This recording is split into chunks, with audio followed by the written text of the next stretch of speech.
think, Chad, what do you think some of the biggest physical mental barriers people face when they're trying to make, like a lasting change, and how do you help them overcome them? Yeah, like we say, generations have changed, right? It's very, very, very different nowadays. So, you know, confidence, confidence, the comparability, we're compared to the next person. We see that back in the days, we used to call it keeping up with the Joneses, right? Yeah, So yeah, everybody wanted to keep up right. with the Joneses, and they still are, right? But now it's just, the influencer, this. Everybody talks about want to be a social media influencer, right? And I was talking to one of my media guys the other day, and I said, as my book's coming out, as I want to try to get down to do more speaking, all that, I don't want to be an influencer. I'm not here to influence you.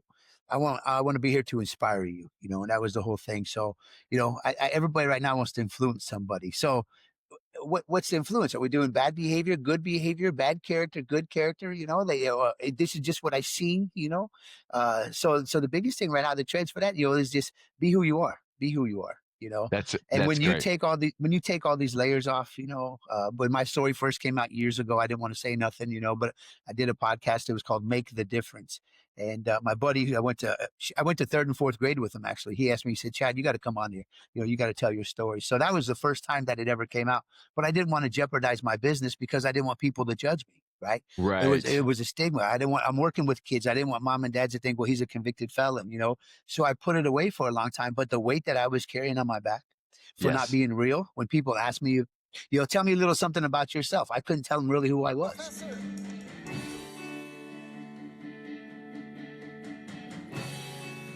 Today for another episode of Imagine Fitting In podcast, with my new friend Chad. Welcome, That's Chad. it. Thank you for having me, Greg. I appreciate it. It's a real pleasure. Um, I will just tell a little insight to my audience and listeners that um, I get this email and I get this nice young lady, your PR gal, Yep, Mary Ellen. Mary Ellen, Yep, the and best.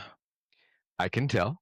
And I was like, this is interesting. Um, and I definitely, between how she described you and her framing your world and where you're at, a lot of commonalities between us in the fitness performance area. And excited to talk about that, and then about your journey. But Chad, I love starting by kind of where were you born? Where do you call home today? What was did you have siblings? Parents, roles, their careers, that kind of thing. Sure. I was born in Fort Collins, Colorado, 1974, 51 years old. So I've been through some times, and the goods and the bads as we've changed, right? We talked about that earlier. Yeah, I currently live in Mesa, Arizona, or Chandler, Arizona. I've been out here since 1984. I've got a sister. I've got a mother and father still alive. I've got a beautiful wife, and we got 3 kids. And then now I'm a new grandfather. I got a 4-month-old little grandson right now. So Congratul that's the newest addition to the clan. Yep. congratulations. Yep. Yep. Yeah. So everything's full right now. Everything's full. Okay, and I'm sorry, did you grow up in Colorado or Yes, Nebraska? I was in Colorado till I was 10 years old. Then I moved out here. So I grew up racing BMX bikes, and kind of the extreme athletes, skateboarding, the thrills and spills of everything. Yeah, so Oh, listen, let me ask you. So how old were you and how did you catch the fever of the BMX? I was 6 years old when I started. For my 6-year-old birthday, I got a bike. Mom and dad went down to the bike shop, got a bike, and this is the '80s. So this is kind of when it started out in California with all the pioneers and all the backwood guys that were over there doing it all. So started doing the BMX. Got into doing just racing on the weekends, and it became something I enjoyed. I like the adrenaline. I like chasing people. I like getting caught. So I think that was kind of the first things that I started with it all, and then just the competition, the fear, going over jumps and try, as a kid, you're fearless, but that's how Exactly. you get over it, is you face it early. So on the track, they could face it early, and then everything kind of started to transpire. We got better and started racing in Wyoming, Laramie, Wyoming, and then we got better again. And then my family moved out here in 1984, and then we kind of started racing the Arizona kids and the California kids. And just because the sunshine, it's a lot different. Colorado, we had snow in the wintertime, so the racing was limited. We did race indoors. the guys in Arizona, the guys in California, they race 365 days a year just because of the beautiful weather. Right. Competition was a little bit different when we got out here. So then it was, how bad do you want this and what do you want to do? So then we started racing a little bit more and became more competitive. So so was there a moment like, okay, I always like to ask this question. Do you have any initial dreams of like what you wanted to be as a young child? And it did and when did, if that's the case, and how did BMX like follow, and who'd you see that got caught the fever? Well, as life takes a big circles, everything that we do is a big circle in life, and as long as you follow that journey, you're going to have derailments and, you're going to have certain things on there. But so when I started racing BMX bikes, I always wanted to get into health. I loved health. I love science. That's my big thing. The crafts, every time that we were traveling from nationals to nationals, my mom, she was with us a lot of times, and we did crafts in the car or the motorhome. We did paintings or latch hook, we made pillows, or she taught us how to crochet. So we were doing all that stuff just to waste time. But really, it wasn't wasting time. It was actually therapeutic too. So I remember those days were fun. And, I knew I was going to do something to get into the health aspect of it all. Uh-huh. So, Eddie King, he's a California guy, San Diego, and he kind of grew up one of the pioneers for Diamondback BMX and was doing a whole bunch of stuff. Eddie fell and broke his back. And, fortunately, I was already in the career of physical therapy, so I got into this career early. And as I said, I knew I wanted to be into health somehow, so I ended up going to ASU and I got a job in the career of doing sports medicine and doing physical therapy. 2010, I ended up hooking up with Eddie King, or 2013, I guess it was, after he fell, paralyzed, broke his back, and My so goodness. so we kind of started working with him on that recovery. So, the whole circle from BMX to idolizing some of these pros to doing some of that. Now, again, I played football and I wrestled, but that was just other sports that I did. So you You were just yeah, I was athletic. yeah, you were very active. Now, what'd your parents do? What'd your father do? Yeah, so my dad played football at Colorado State. He was there briefly, and played some football. My mother, she was a track in high school. So dad had a construction company, and mom worked for a doctor's office. So that was kind of the whole two things. And when we came out here to Arizona, it was the same thing. My dad got a job working construction, and my mom was staying home to help shovel us around and take us from track to track. And so she was kind of like our driver. She was our Uber back in the day. We didn't know, Exactly. we didn't know we had one, but Uber back in the day was called mom, right? um, so um, so kind of self-educated on the road, and she kept you busy, and you're competing. Now Chad, you've lived one of the most powerful transformation stories I've heard of late. Big fan. Um, can you share how your early years as a BMX racer have shaped your mindset before that change course? Yeah, yeah, like I said, chasing or getting caught. There was two things that I looked at it when I was racing BMX bikes. And situations like when I played football and I went to high school, and you've kind of talked about this, is that that really just set my identity. I was a hard worker. I was undersized when I played football and I wrestled, so that was kind of why. And those really weren't my major sports; they weren't extreme sports. I liked them; they were contact sports, but I never really, that really didn't settle for me. So then I started getting into some of the partying. We had the parties on the Friday nights before the football games. We're hanging out with different crowds. But now, Sure. but now again, I'm back around the BMX people, because we like to have fun. We were the guys that were riding our bike down the hallways in the hotels, throwing shampoo in the fountains when you arrive. Uh, all in good taste, all in good taste. But again, you gotta let them know that you're there. You gotta let them know. So that was a hinder for me. At the same time, it wasn't, I guess I should say. So I got into partying. I gave You it my little everything. you little bit of were you the leader of that little radical behavior down the hallways? Some of the time we were the young kids at the time too, right? So it's always like, hey, trust the young kids; they'll do it first, right? The older guys, they were more experienced; they knew they'd probably get in trouble, but we were so just knucklehead, we didn't even think about it. So when they said race your bikes down the hallway, we didn't worry about people walking out of the rooms in case you might have hit them or whatnot, or Uh-huh. even how did you stop, right? You had to hit your brakes in there, and so now you're leaving rubber marks on the carpet, and so the hotels didn't like us when we came into town every once in a while. Now let me ask you, it sounds like I'm gonna guess. Now when you guys got kinda caught in the hallways, were you kind of a respectful guy, or were you dodging stuff? No, no, I was the guy in my bed. My bad. I'm sorry about it. And they would go down like 3 floors below and do it again. Obviously, they. Well, no, that was the guys upstairs. So but these again. Were challenging. they, It's friends. yeah, were these were riders that were local and would come around from different parts of the country? Yeah, so these would be on the national. So when we travel to the weekends, whether I went to California or Texas or wherever, wherever we ended up, Salt Lake City. Shit, we got stuck in an elevator I think it was the 16th floor or something to Sheridan. There was a bunch of us kids in there, were, jumping up and down as you pushing all the buttons, and seeing what will happen. But next thing you know, it gets stuck up there. So I think we were in there for like an hour, having to get out of there. They had to come through the chute and get us out. So that was the fun life. That was the fun life. But that was the other side of my life too. Is I love to Okay. have fun. I love entertainment. I love entertainment. Sure, sure. Now, obviously, you love people just as much as I do. Yep. Yep. So listen, hitting rock bottom is something many people fear. And Sure. how did that experience become the foundation of the life you're living now? Yeah, well, and we talk about rock bottom. Everyone always says rock bottom, rock bottom. So, I've had a couple of different rock bottoms that I've put myself into. Um, you know, uh, First of all, when I started selling drugs, and that was when I was in college. I started working. I was around some of the who's who's. I was going to the South Side and picking up drugs and then taking it up to Scottsdale and delivering it and doubling the money. And now it became just a little small business, and then I became known as the entertainment guy, somebody that would have fun, and I was around people. So that was good. You're doing your thing, you're meeting people, you're living the lifestyle, But then one day, I became if these girls, they wanted me to bring them over some crack, and I never thought about smoking crack, At first they said they don't like to do cocaine, but they wanted me to get them crack. I said, well, it's the same shit, you know what I mean? This one's just not Right. powder, one's powder, one's rock. So, long story short, it's going on, and next thing you know, I ended up taking a hit of it all. Alcohol was normally during my time. I got 6 DUIs prior. But again, that's the lifestyles of colleges and partying. And I always was responsible. I went to work, right?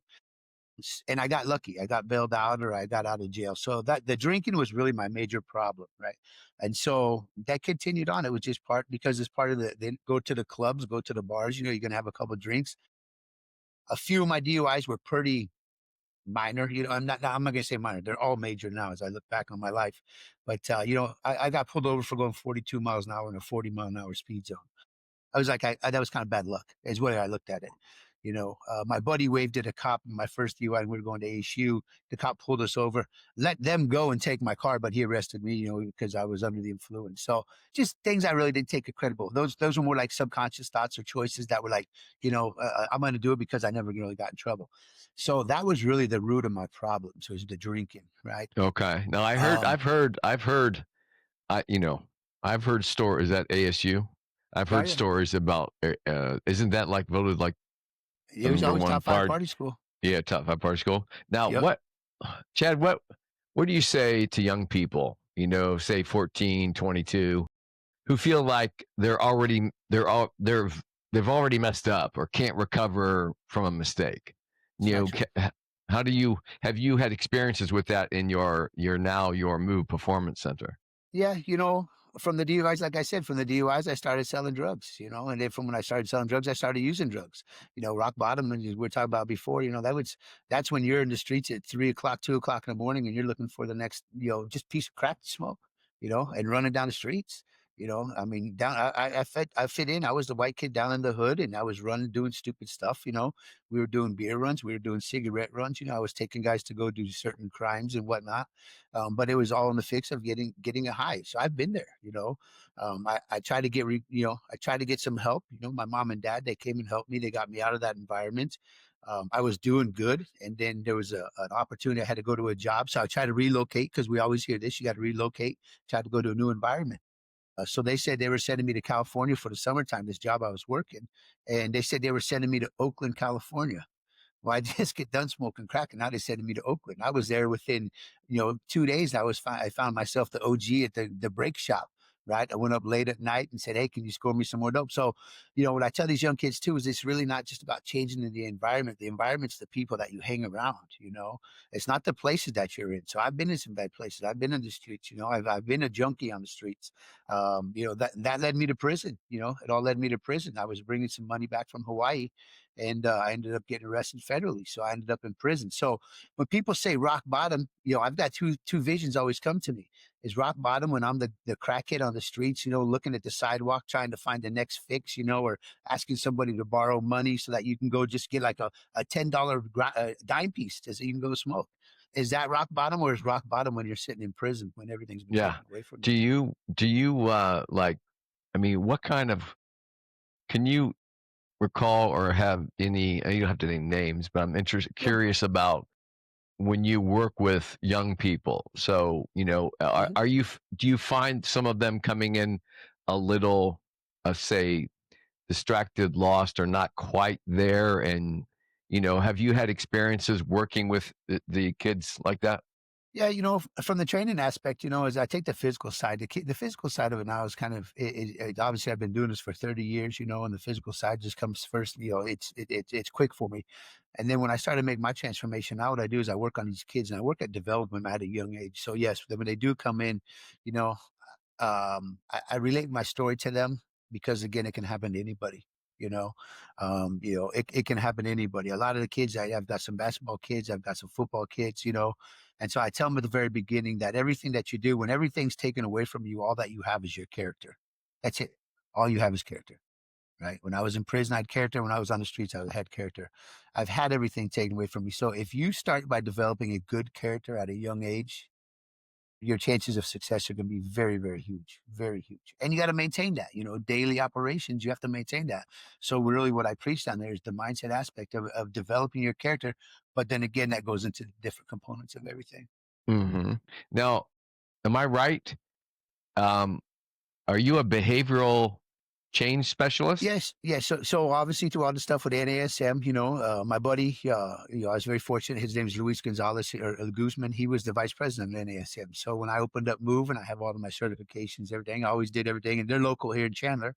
So, I was doing some stuff for Luis and we done some good things. So through the National Academy of Sports Medicine, I have my behavioral change specialist, the exercise physiologist or corrective exercise one, sports performance one. So yeah, I do have the behavior change specialist.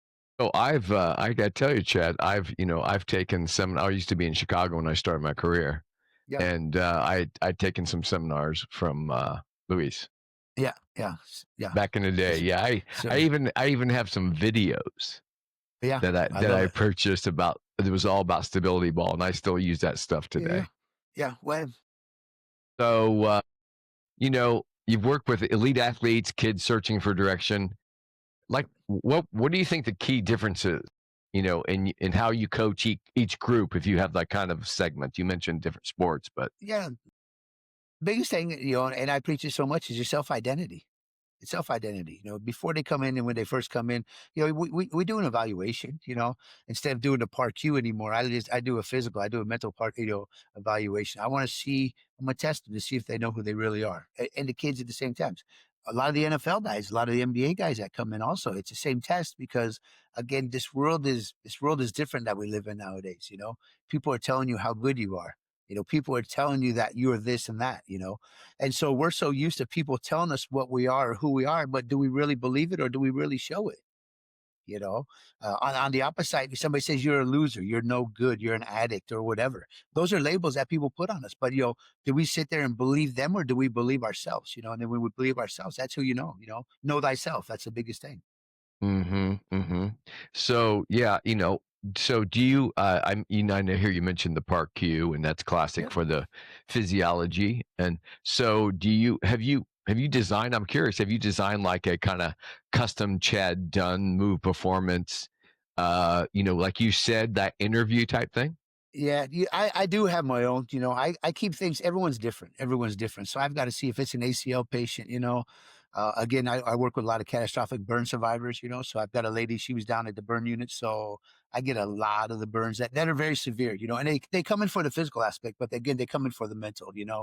Um, any of the athletes that come in there, let's say they have an ACL or they got a knee injury or an elbow injury. My first question to them is, "You have a state championship game this weekend. Can you play?"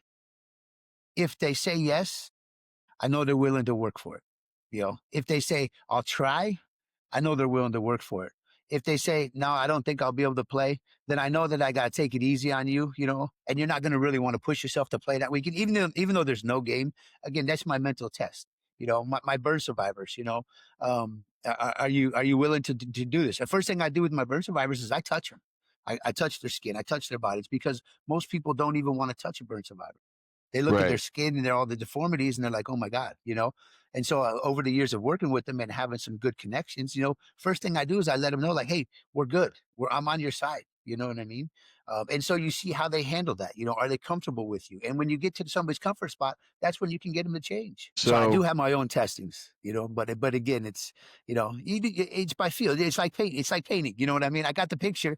I just got to yeah, see how it's going to come out. like it's sort of like, yeah, as each human body, I describe the physiological temple or the body temple, right? And as you mentioned, right, it's each person is a canvas. We have all kinds of the same paints and colors, and yeah, it's like assessing people's mindset. If they have an idea what they want, or they not quite know what they want on a physiological plane, which is fine. And as we educate them, I'm sure you have experienced this too. That you know, it's interesting because I find that sometimes people are just let it all out in a completely open book. Other times it takes a little while for me to share more in terms of training, right? More Yep. of me, and they get comfortable with me, and then they start getting comfortable to share more and more. So we know as coaches, right? That's huge in terms of mental factor, in terms of their focus and their dedication, and where their headspace is at when they come in. Um, And from the private side, working with people too, it's different because you're not in a health club. I'm not trying to just go get somebody off the floor and training them.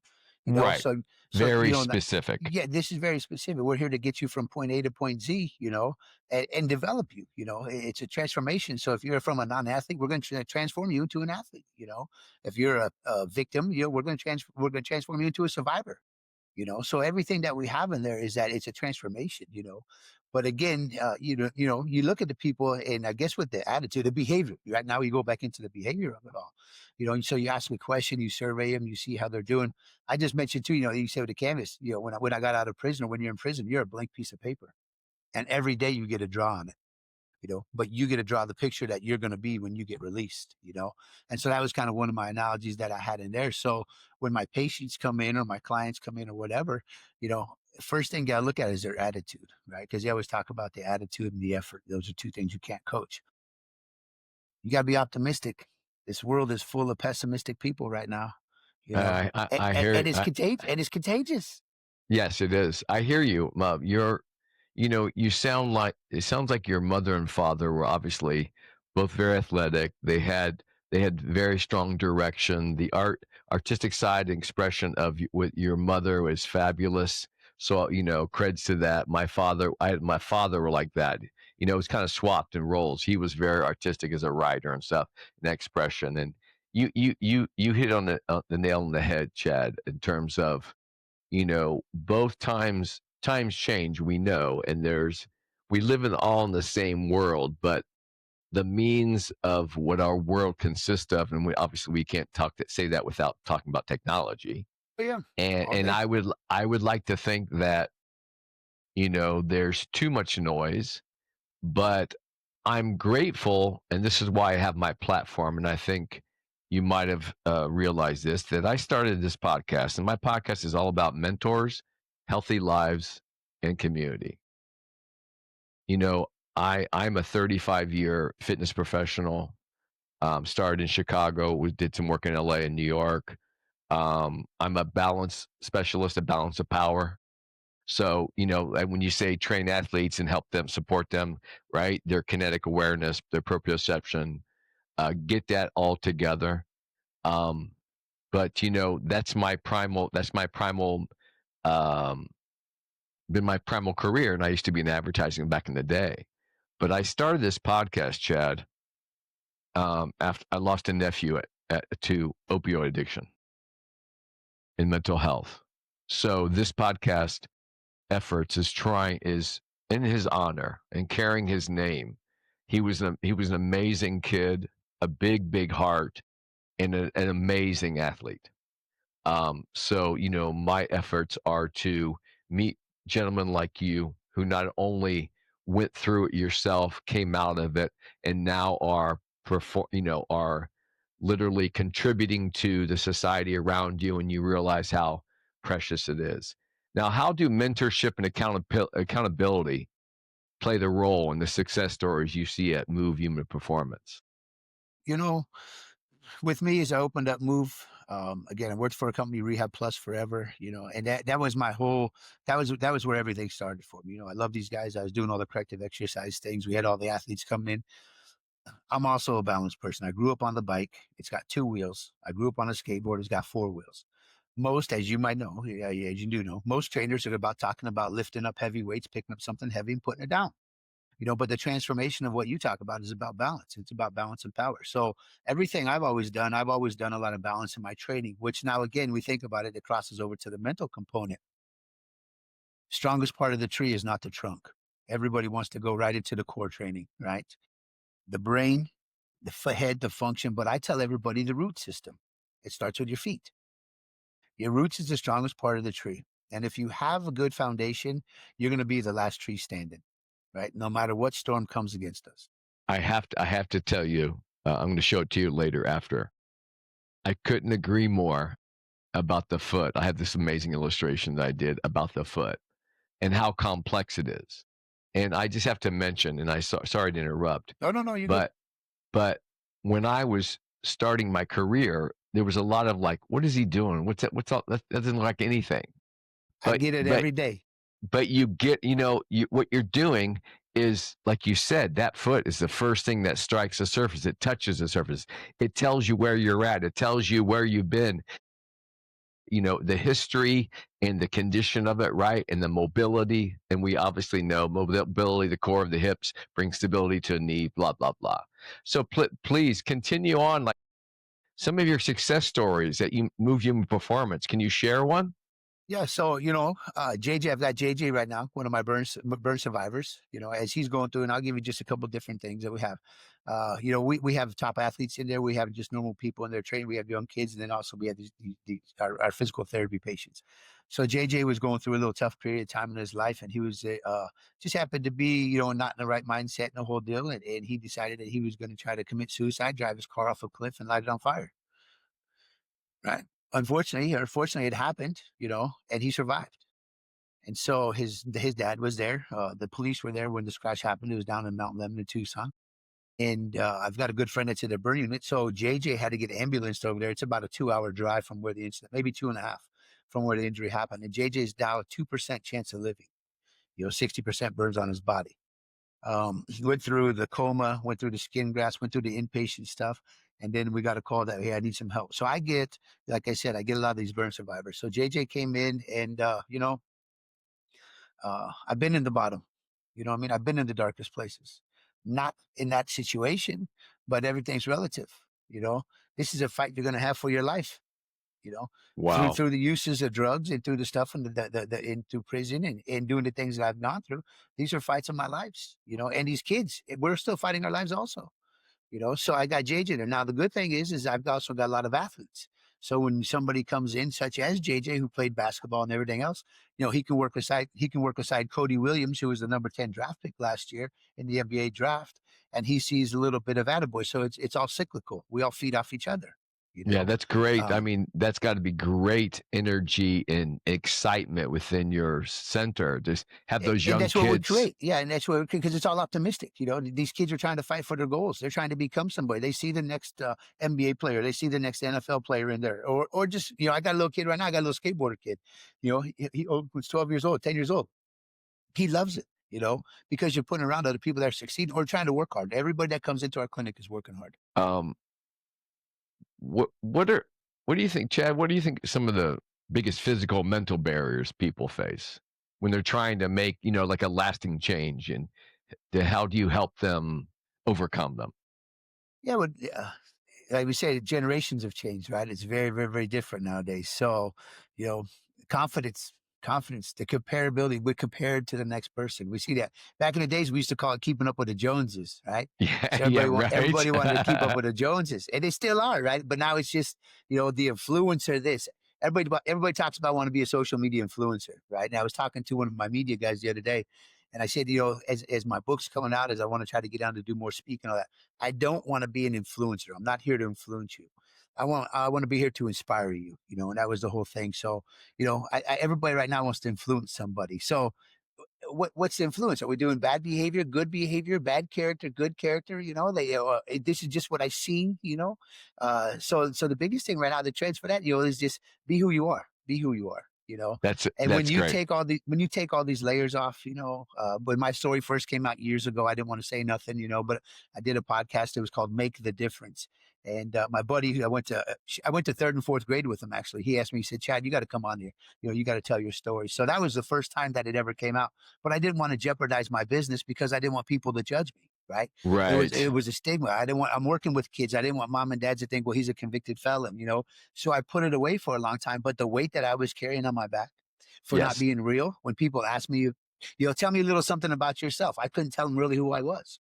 Right. When you talk about, it's funny, a couple things. When you talk about, keeping up with the Joneses, in our generation, right, before social media, that was a term that you put in your mind's eye. And it was kind of this thing that was floating in that you're not getting that message 24/7, and the fact that they like that you hit him on the nail of the head, right? Just be who you are, because when you see so much imaging coming at you, your brain is like, it's like a dopamine Mhm. hit. And if you talk about back in the day, right, when you'd go start a physical fitness program, it's like, yeah, you're going to be here for 12 weeks. Yep. Don't expect something overnight. Wow.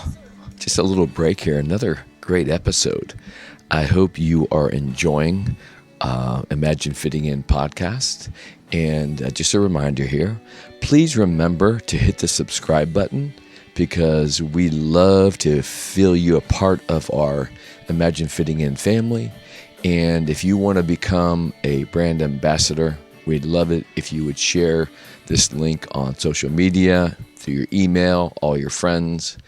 You can help with us with donations, any small donation, big or large, whatever you can manage, to help encourage us and support our efforts here. And you'll find that link in the show notes. And finally, again, a reminder, please refer guests to us.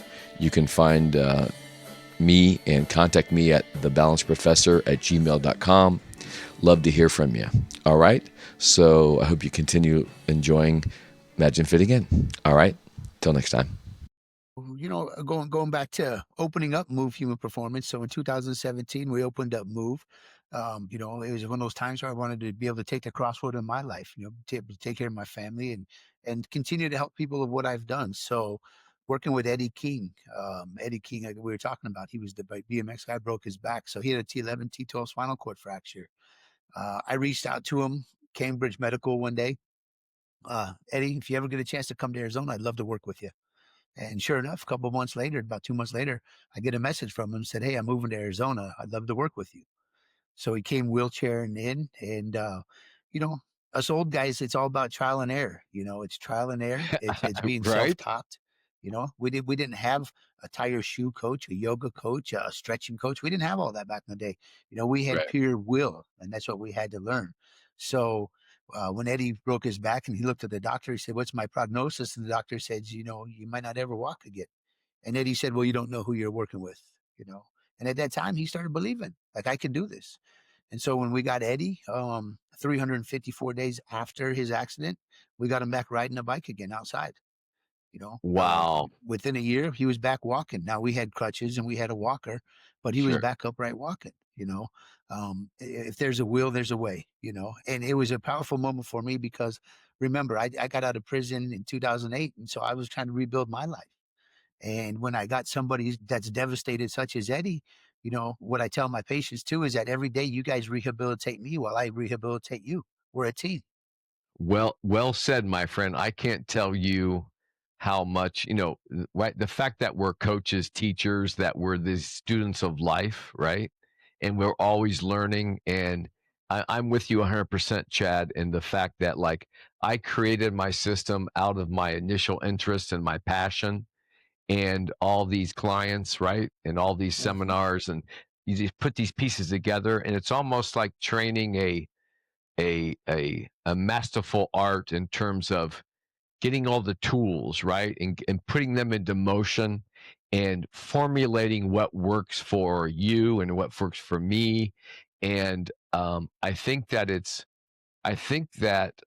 and I always mention this because, you know, I had an advertising education. I left there. I was tired of selling propaganda. This is way back in the day, 92.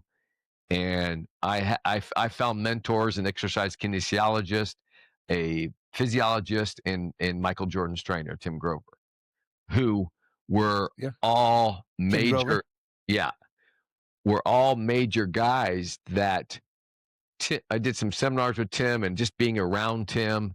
And Mhm. I worked for the exercise kinesiologist and the exercise physiologist.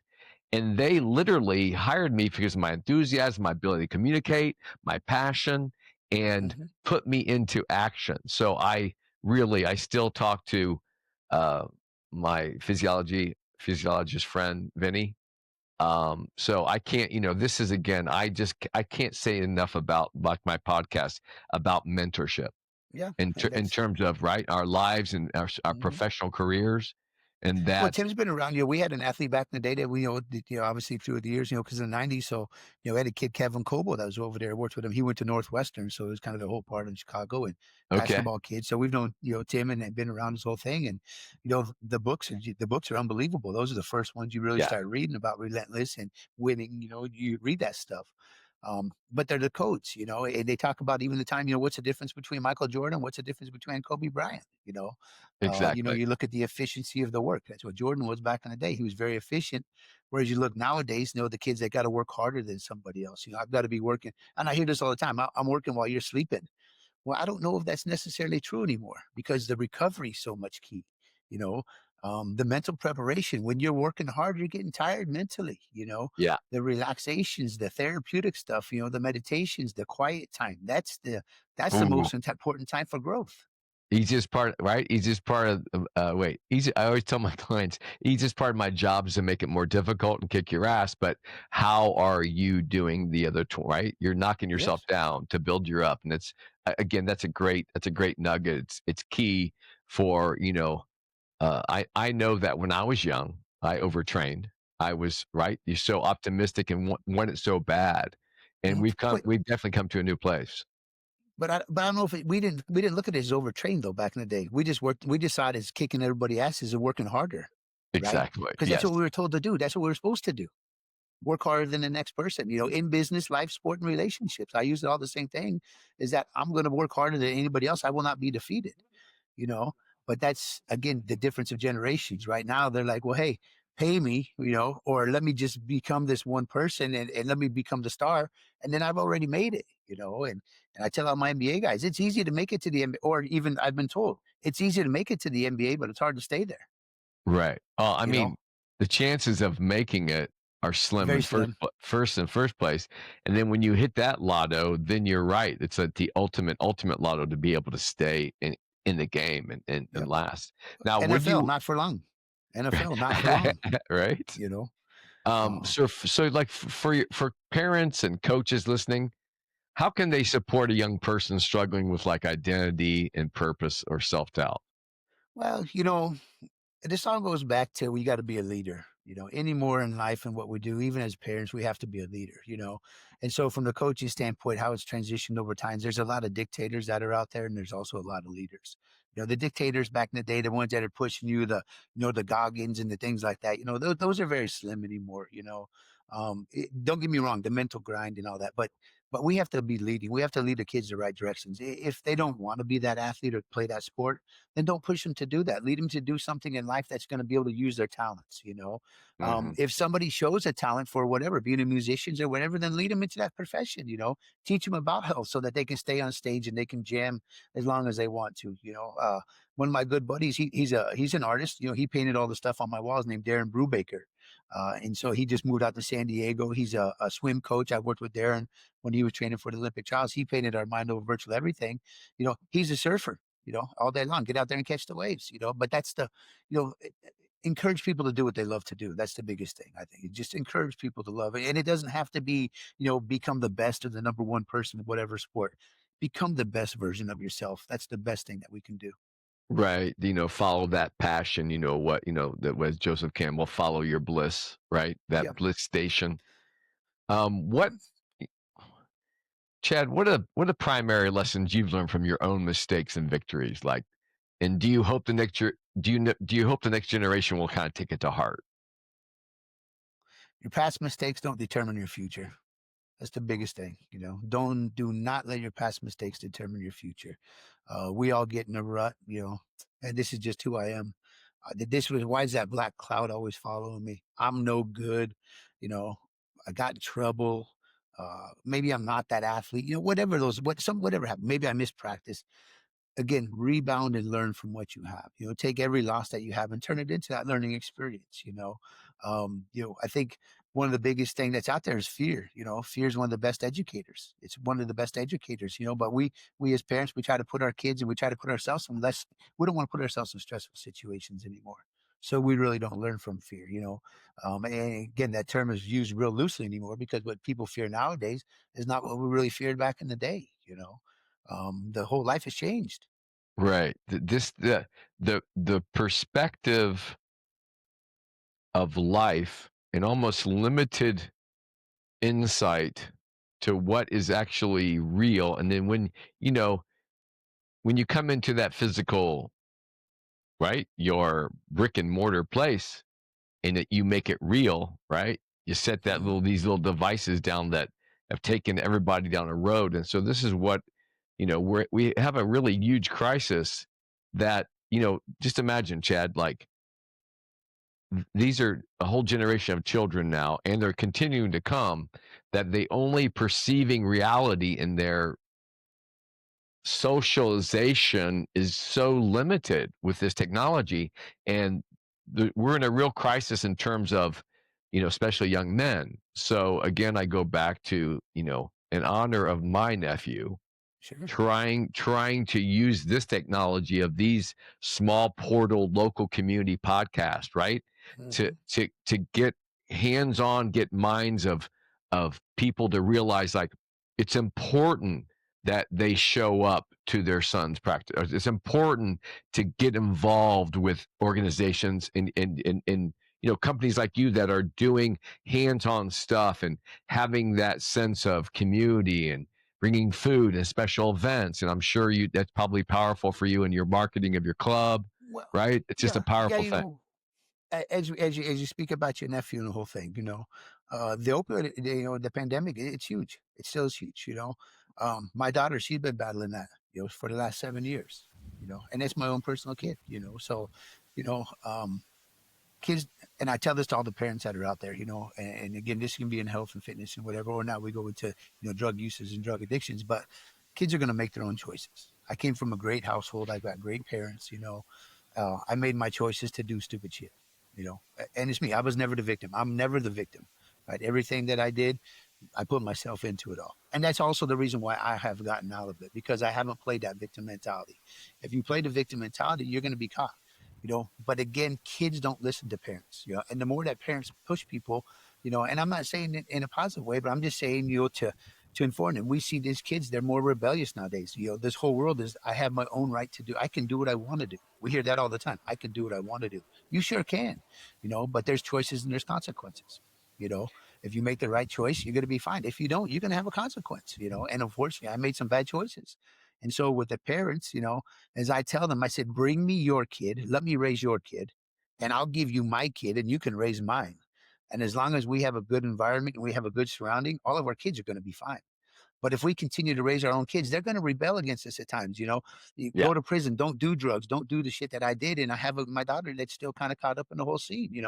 She could be sober today and not tomorrow. We don't know. We don't know. Hmm.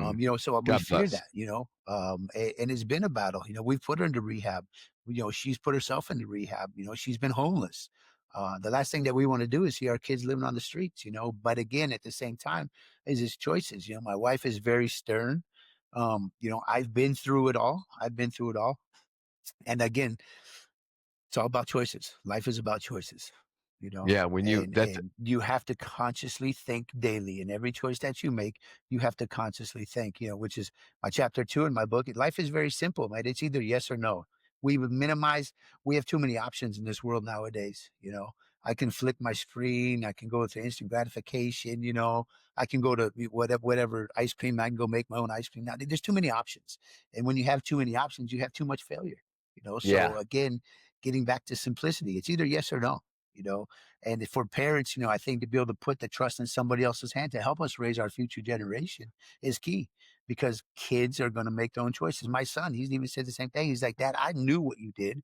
I understood everything that happened. He says, but there's a part of me that wanted to find out that whole thing. He got in some trouble early on in his life.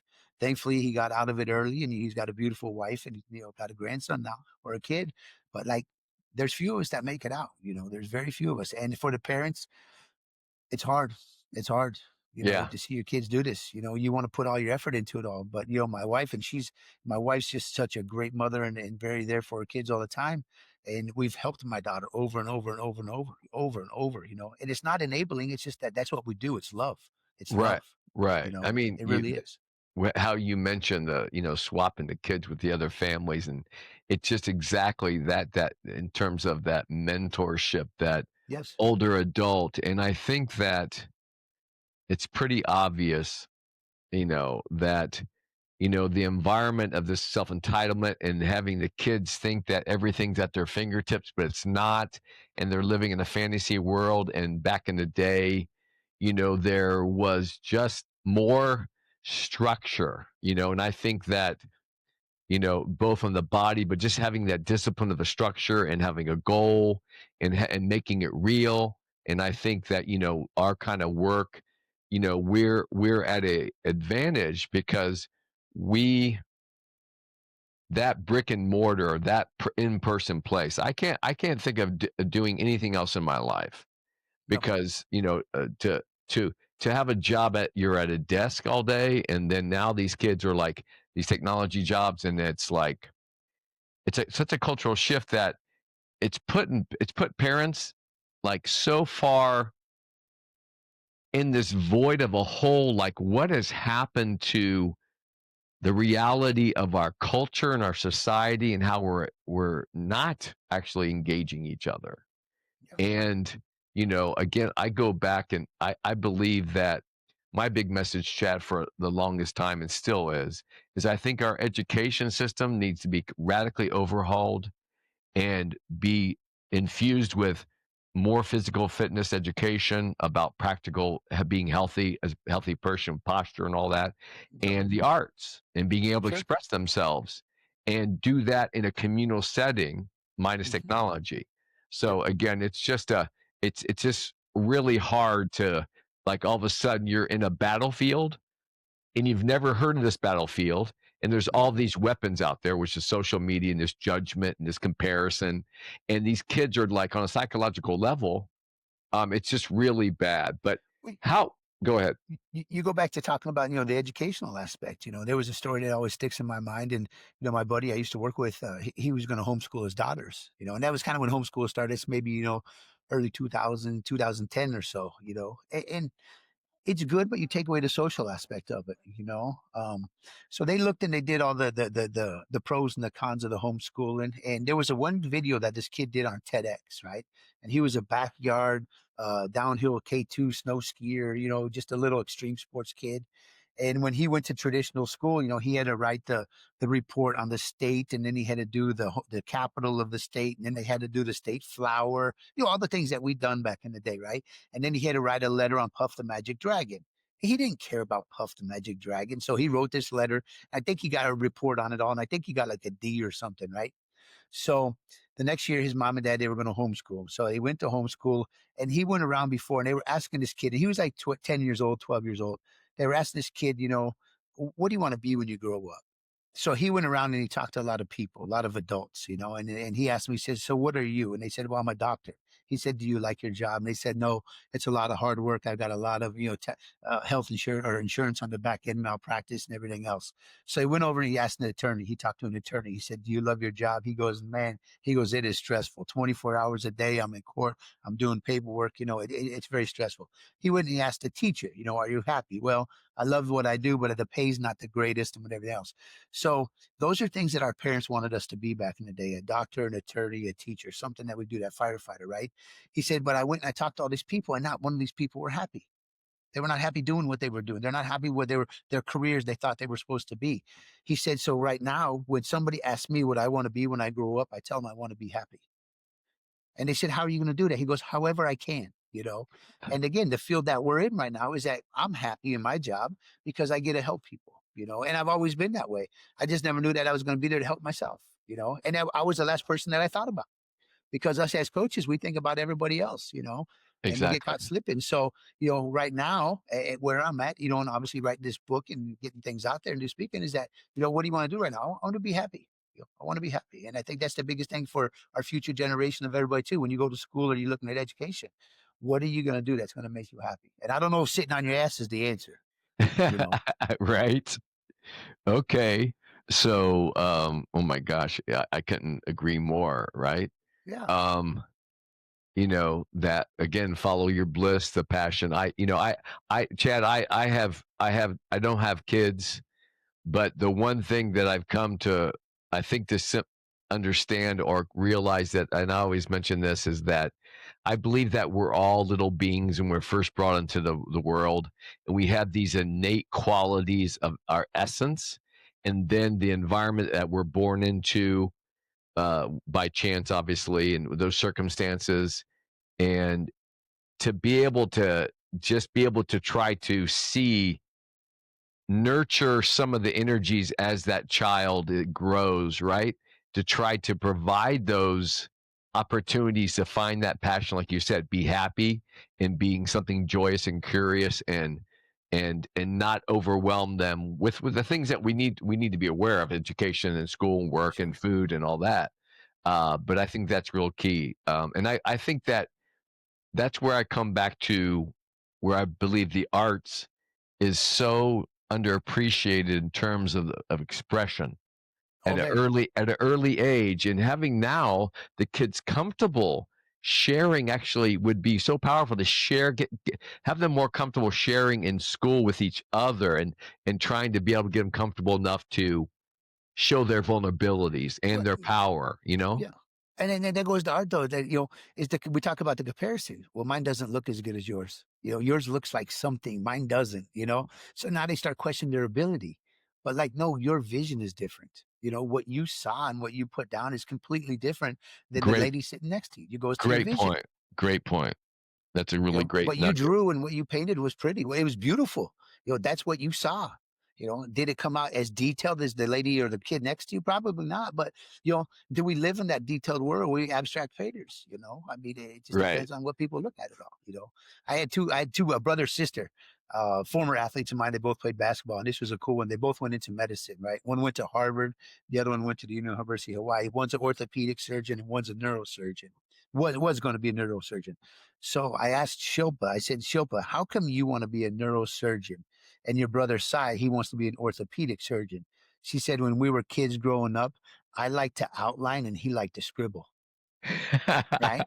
So again, the mindset in there, right? The brain surgery, everything is detailed, precision, it's delicate. The orthopedic surgery, hammers and nails, put the body back together, put them, and let's get them out the door, right? So you got detail, you got outline, and you got scribbling. The mindset still works. Art still goes on to what we do in life. Uh-huh. I love your vision, right? Too much comparison, not enough vision, Yeah. right? You're focusing on that vision quest. Well, So, because they like, want to try to fit in, right? uh-huh. The name, here we are, imagine fitting in. This is why, I want to see somebody else, but my vision doesn't fit in with what they see. Well, again, get people to see what you see. How about that? That might be the thing. Why don't you create your own lane? Fit in. I, I've had quite a few 20-something year olds say, oh, as soon as I tell them my name of my podcast, it catches them and they think like, oh my gosh, yeah, that I can relate to that. Yep. So how do you define community in the context of health and performance, and why is it so important? Well, Louis, what he says, Chad, one of the things with all the certifications, and certifications is nowadays, they're out there. Everything on Instagram is monetized. Everybody has a certification nowadays for anything here and there. But he said, here's the thing: with all the education that people have and certifications they have, you can teach people, but they have to. You can't train anybody if you don't have the environment. You have to find a way to get people in. That's the key thing. And how do you do that? Well, nowadays they call it the vibe, right? So when you walk in our doors at Move, it's the vibe. As soon as you come in, you're ready to work out. You feel the energy. But again, that's because that's the sanctuary that we play. It's a place of transformation. So when you come in there, you're going to have a bad day. You walk in the doors, we're going to transform you to having a good day, right? That's Again, awesome. it's mental. It's mental. So you have to create the environment. You have to create the community, right? And by doing that, you have to have you surround by people that are on the same goals as you.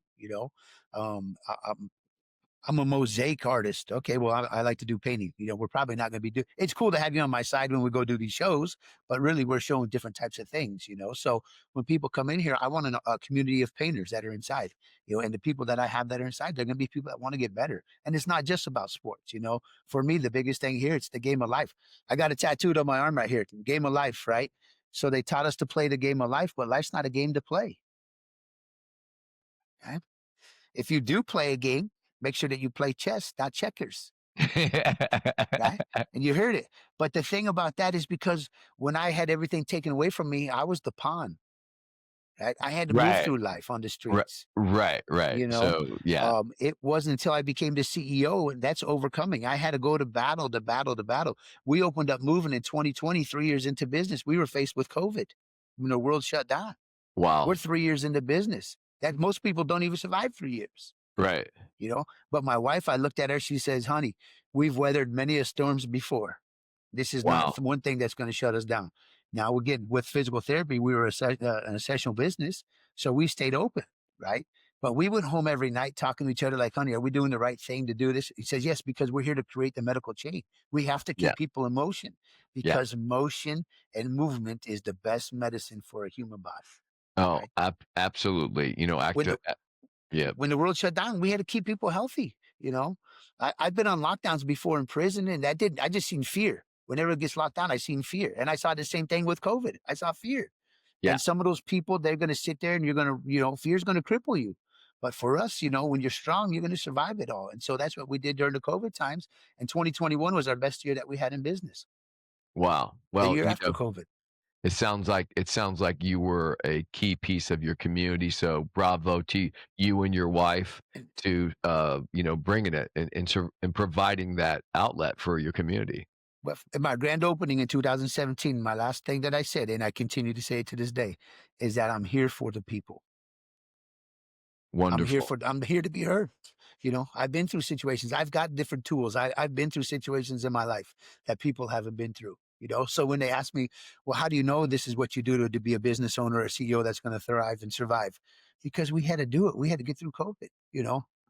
Well, how do you know you can overcome an addiction? Or, I hate to use the word addiction. I really do, because my last counseling class, now you always use this all the time.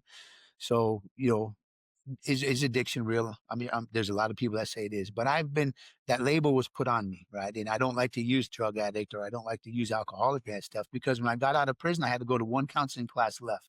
And the guy looked at me, and looked at all of us in the room, and he says, you know what? You're never going to hear me use the word addict or addiction in here. And I thought, well, this is strange, because every other class I've been to, they've used that. He Right. said, what I'm going to tell you guys is y'all made bad choices. That's why you're all here. He Right. said, so when you start making these good choices, your addiction starts to go away, right? He said, but if you don't want a haircut, don't go to the barber shop. I think I, you th- know, I, th- I, th- I, th- I, excuse me. I think that you talk about those choices, and I think a huge part of that, Chad, is having the environment and kind of that mentorship to be able to create a framework for those young people to be able to make the proper choices.